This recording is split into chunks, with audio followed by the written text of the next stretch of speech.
Jean-Maurice Montout, bonjour. Bonjour. Alors, ce concours est organisé par l'ONF et le magazine Terre Sauvage depuis 4 ans. C'était la première fois que la Guyane participait. C'est vous, au parc amazonien, qui avez choisi le fromager de Saül. Alors, c'était un bon choix. Vous êtes très satisfait, on imagine? Alors finalement, ça se révèle être un très très bon choix puisque nous sommes vainqueurs aujourd'hui du vote du public. Ça veut dire que ce sont les gens qui ont voté sur Internet pour faire en sorte que l'arbre fromager soit élu arbre de l'année 2015. Donc c'était en mars dernier où nous nous sommes inscrits suite aux demandes faites par l'ONF qui est organisateur de ce concours. Donc le parc amazonien a candidaté pour ce concours.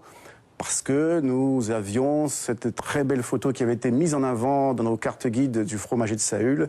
Puis parce qu'il y a toute cette histoire autour du fromager, par les différentes communautés de Guyane, qu'elles soient Loukou, créoles, amérindiennes, qui ont toute une histoire en commun avec ce fromager de Saül, avec le fromager en tout cas, l'arbre fromager. 25 régions françaises, on arrive en tête, plus de 30 000 votes des internautes, une énorme mobilisation. Est-ce que vous vous attendiez à un tel plébiscite, autant de partages sur les réseaux sociaux, à une telle mobilisation?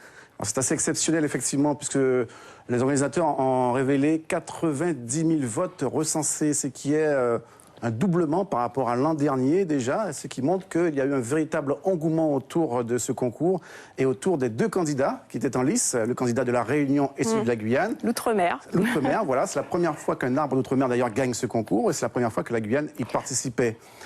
Donc voilà, ça révèle en fait que les Guyanais sont capables de se mobiliser pour leur patrimoine naturel, ce qui est assez exceptionnel, pour défendre leur patrimoine. Les Guyanais et pas seulement les Guyanais finalement, parce qu'on peut imaginer que d'autres personnes ont trouvé cet arbre majestueux. Alors là, il y a eu un suspense en plus, puisque la Guyane était en tête longtemps, au coude à coude avec la Réunion, et puis tout d'un coup, il s'est passé quelque chose, des suspicions de tricherie, voilà. Et patatras, on est repassé derrière la Réunion. Voilà, il y a eu quelques petits malins qui ont voulu pirater un peu ce vote en mettant en place un logiciel robot qui votait pratiquement toutes les 15 à 30 secondes.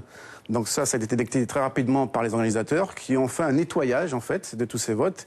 Et après le nettoyage, il se révèle que finalement c'est la Guyane qui a remporté le plus de suffrages. Donc ce sont des votes qui ont été certifiés. Donc voilà, il n'y a plus de tricherie, il n'y a plus de voile ou de nuages ou d'entourloupe autour de ce vote. Ce sont des votes certifiés, donc qui sont corrects, qui sont certifiés par l'organisateur.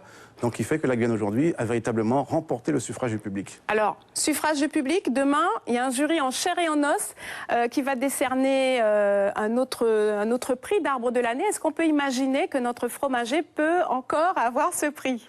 Alors, ce serait vraiment exceptionnel. Je répète encore ce mot parce que c'est assez exceptionnel ce qui s'est passé. Donc, peut-être, pourquoi pas, la Guyane pourrait peut-être remporter le prix du jury. Alors, généralement, lorsque le public a désigné un arbre, généralement, on essaie d'équilibrer un peu et de faire en sorte que le second peut-être ait un prix aussi, quoi. Donc on le saura demain. On le saura demain, parce que le jury se réunit en ce moment même. Après